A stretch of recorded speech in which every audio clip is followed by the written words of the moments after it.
Hello and welcome to Clever News Desk. We're reaching you live from Nigeria's capital city, Abuja. I am Florence Joshua with these and more. Gunmen suspected to be members of the Lagurawa terrorist group have reportedly killed at least 13 vigilante members in Moria village, Agui local government area of Kebbi State. It was gathered that the attack occurred on Sunday when the assailants stormed the village and attempted to rustle cattle as local vigilantes acting on intelligence took cover in nearby shrubs and launched an ambush to recover the livestock and repel the attackers. However, the attackers opened fire, killing at least 13 of them on the spot. So far, 6 bodies have reportedly been recovered and buried according to Islamic rites, while search options for the remaining corpses continue. Meanwhile, efforts to reach the Kebbi State Police Command for comment were unsuccessful at the time of filing this report. A former lawmaker who represented Kaduna Senatorial District, Senator Shehu Sani, has urged the group of Fulanis that visited him for Salah homage at his home residence in Kaduna State to tell their people to stop banditry, kidnappings and herdsmen violence in the north and other parts of the country. Shehu Sani, president of the Civil Rights Congress of Nigeria, CRCN, and leading figure in the struggle for the restoration of democracy in Nigeria, overly expressed dismay over the tarnished image of the Fulanis over the issue of banditry and kidnappings. Shehu Sani, who stated this during the visit by the Fulani group, said it's high time something is done immediately to redeem the image of the Fulani ethnic group. And most of them are in their 17, 18, 19, early 20s and early 30s. Very brutal. They rape women. They burn down houses. They attack churches, attack mosques, attack commuters, extort money from farmers. Farmers have to pay fines and taxes to go to farms. Their activities has destroyed agriculture in northern part of Nigeria. Their activities have destroyed cattle rearing in northern Nigeria. Their activities has destroyed education in northern Nigeria. Many schools are closed now. You have a duty, a responsibility as educated Fulanis, of which we are, to reach out to your people that crime does not pay. 10 to 15 years on banditry has not produced one billionaire among the bandits. It has destroyed the life of Fulani. It has even destroyed the image and reputation of Fulani people. Because every Fulani that is seen now is being seen to be a bandit. They are Fulani doctors. They are Fulani lawyers. They are Fulani engineers. They are Fulani architects. They are Fulani professors all over Nigeria. They are Fulani businessmen. But criminality of these bandits that are mostly Fulani has destroyed the name, the image, the reputation of every Fulani man. How does that help us? How? Don't take lightly your mission. Your mission is very important. It's important for the peace, for the unity, for the progress and security of Nigeria. Northern part of Nigeria used to be one of the most peaceful parts of this country here. But you know what? If you see your face now, someone will think you're a bandit. Looking at you now, someone will think you're a bandit. Just because your ethnic group are involved in it. So I will use this opportunity to assure you of my own full support.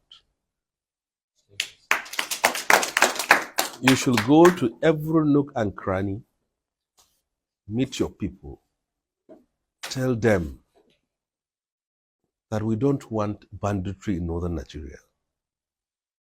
We don't want kidnapping in northern Nigeria.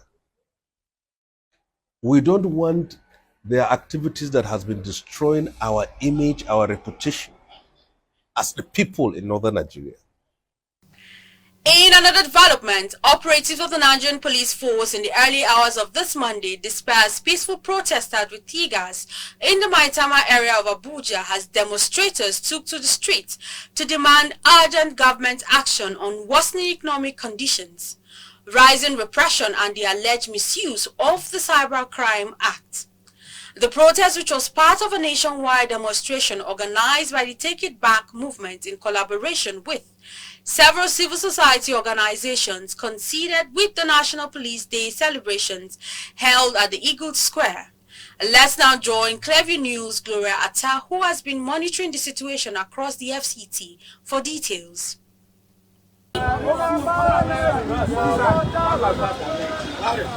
In the early hours of Monday 7th April 2025, Nigerians took to the streets of the Federal Capital Territory, Abuja, to express their displeasure over what they describe as the worsening economic conditions, rising repression, and the alleged misuse of the Cybercrime Act, while demanding for urgent action from the federal government.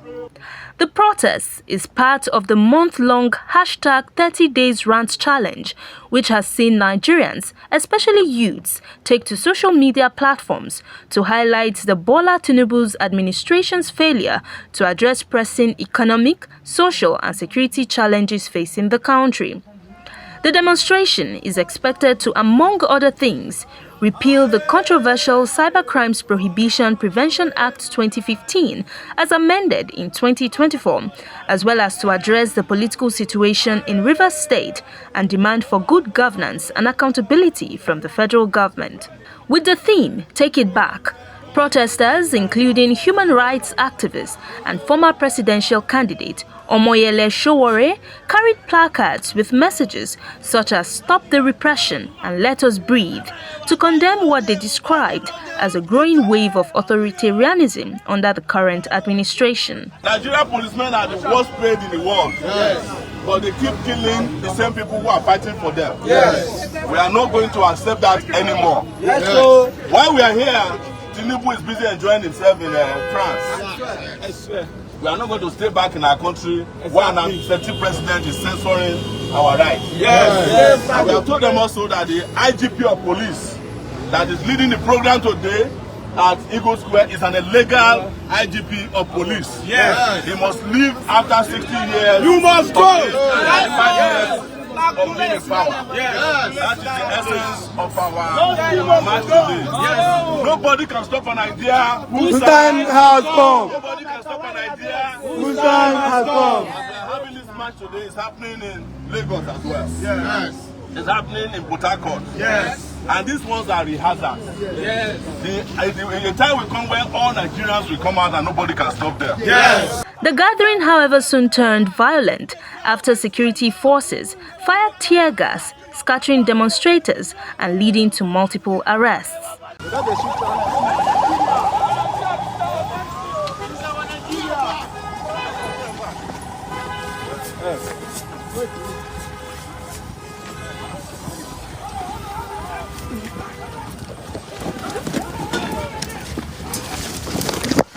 The protests coincided with the National Police Day celebrations held at Eagle Square. As part of the security arrangements for the event, authorities had placed a blockade around the three-arm zone, where top police officials were expected to attend the ceremony honoring the service of the Nigeria Police Force.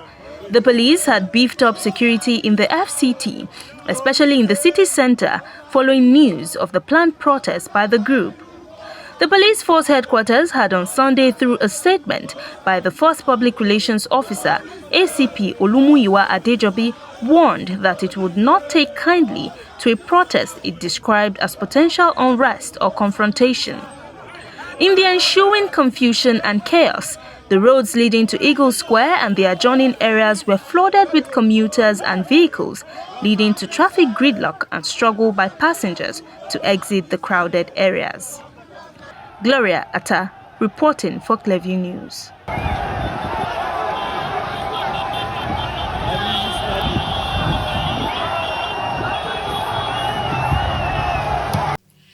Inspector General of Police Kayode Egbetokun has indefinitely extended the withdrawal of security detail to some Lagos traditional rulers. Sources reveal that the president over the weekend authorized the IGP to keep withholding government-provided security to the monarchs after being told that some of the monarchs backed Governor Babajide Sanwo-Olu in the controversial impeachment of Mudashiru Obasa as the Speaker of Lagos House of Assembly in January. The president, our sources said, was incensed that Mr. Sanwo-Olu mismanaged the increasingly fragile Lagos politics when he failed to contain errant lawmakers before Obasa's January 13 removal, vowing to punish not just the governor but all those who co-opted the scheme.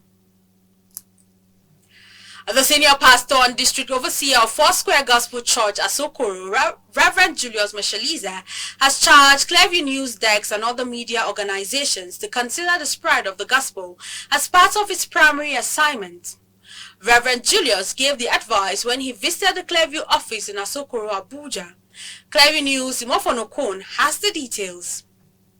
Applauding Clearview News Desk for its outstanding reportage, Reverend Julius Meshaliza said the only way the media outfit can project the gospel of Jesus Christ to the world is by creating programs that will inform the society about what the church is doing.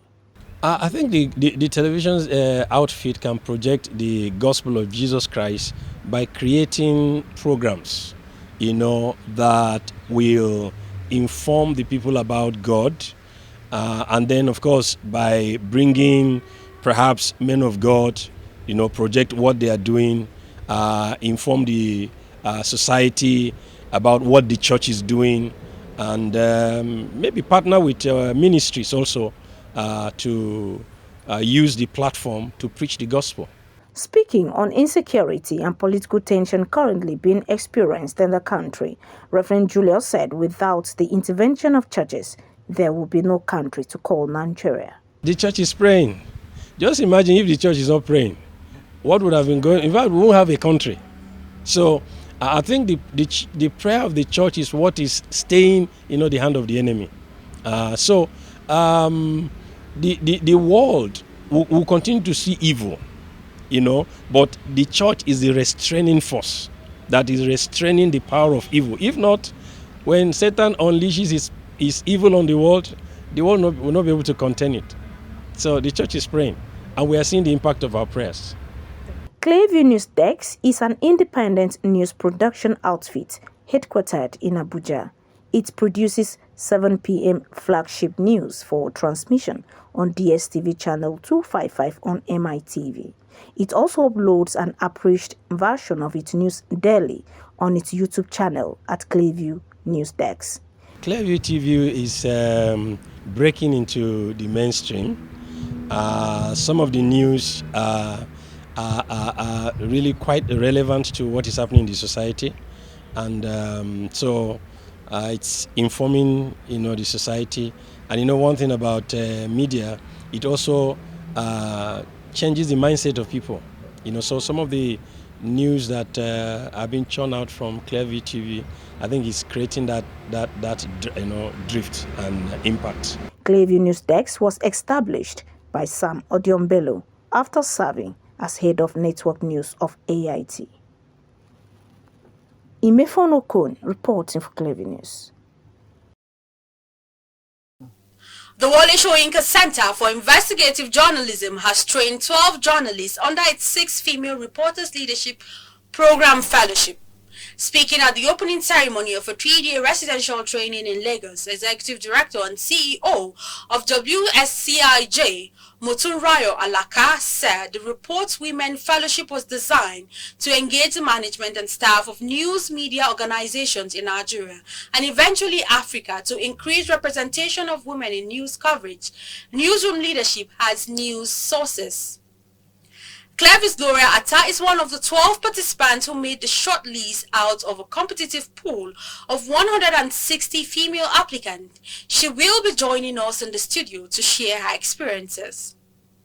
You're welcome, Gloria. Thank you very much. Gloria, please, can you tell us some of your experiences from the training? Well, the reporters leadership training has truly been, very exciting and very eye-opening. Every session, every lecture from every facilitator, it was well put together, and I must commend the center for that initiative, honestly. So the training, there's a particular interest of mine. There's a focus or there's a scarcity of female leadership in the newsroom today. So I'm glad the center is trying to shine a light on that. So tell us about some of those trainings and how we could grow female leadership in the newsroom today. Yeah, thank you very much for that question. Just like you rightly said, based on statistics, it shows that across all newsrooms in Nigeria, there is male dominance in most of our newsrooms, just like, in every strata or every sector of national development. So the training sought to empower, women journalists, because a lot of times as female reporters, they are usually relegated to certain areas. Some of the trainings were focused on ensuring work-life effectiveness, but beyond the work-life effectiveness, some of the teachings were tailored towards ensuring that female journalists learn how to take up certain responsibilities in the newsroom, ensuring that female journalists build capacity and build their knowledge base when it comes to information, so that when your capacity has been well built, that is when you'd be able to make meaningful contributions. Okay, so thank you, Gloria, for that. And luckily, that's not the case in Clearview News Text. Gloria, we wish you all the best. Thank you very much. All right. The Female Reporters Leadership Program Fellowship launch in 2017 is organized by Wole Soyinka Center for Investigative Journalism. In the last 8 years, the fellowship has produced 86 fellows across 5 cohorts and driven intentional effort to place more women in leadership positions within newsroom and news. Over the last decade, WSCIJ has trained 537 journalists across Nigeria and Ghana and supported 136 stories and 138 leadership projects. It also published research on women's representation in the media and produced 6 documentaries. You may recall that Clearview News Desk was a beneficiary of the Center's 3-year grant aimed at strengthening local and regional investigative journalism, especially the underreported issues and places in order to develop a more robust and independent media ecosystem across Nigeria. And that's the news. You can follow up on latest events and happenings around you via social media platforms on Facebook, Instagram and YouTube at Clearview News Desk, or via handle on X, formerly known as Twitter, at Clearview Online. Many thanks for watching. I am Florence Joshua. Bye for now.